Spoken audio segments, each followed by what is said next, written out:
সকাল বন্ধুরা, আবারও নতুন একটি দিনে তোমাদের সবাইকে স্বাগত। আশা করছি তোমরা সবাই ভালো আছো, আমিও ভালো আছি। তো ভিডিওটা রেকর্ড করার সময় বাচ্চা এদিকে কান্না করছে, তো ভিডিওটা আমি এখান থেকে শুরু করছি। সকালবেলায় আমার শাশুড়ি মা কচুর শাক বানিয়ে ফিরেছে।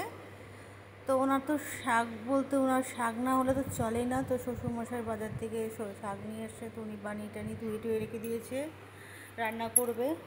সকালে আমি রান্না করেছি, এখন দুপুরে রান্না করবে, তো সেটারই আয়োজন চলছে। হ্যাঁ, তো আর বাদ বাকি চচ্চড়ি করবে, একটা রসুন থেতলাচ্ছে। উনি পাটাই মশলাটা করতে বেশি পছন্দ করে, মিক্সচারের মশলাটা তেমন একটা ভালো হয় না। চলো আজকে কি কি রান্না কমপ্লিট হয়েছে দুপুরে। এটা তো চচ্চড়ি ছিল, সব সবজি টবজি দিয়ে একটা চচ্চড়ি করেছিল, গুঁড়ো মাছ এনেছিল।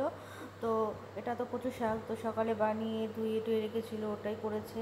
আর আমি সকালবেলা ডাল করেছিলাম, ডাল সেদ্ধ আর ডিম ভাজা করে আমার বর খেয়ে কাজে চলে গেছে।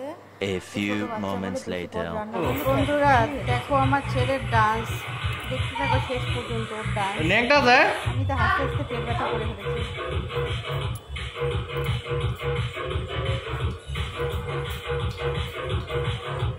নাচ টাচ করে হাঁপিয়ে গিয়েছে, এখন ঘরের সব জিনিস ফেলাচ্ছে, আর এগুলো ফেলতে দিচ্ছিলাম না বলে কান্না করছিল। ঘরের যা অবস্থা করেছে বাপরে। তারপর ওকে নিয়ে একটু খেলা করছিলাম, ওর কান্নাটা থামিয়ে দেখি না একটু ঝুড়ি বাজা ছিল, যে খা।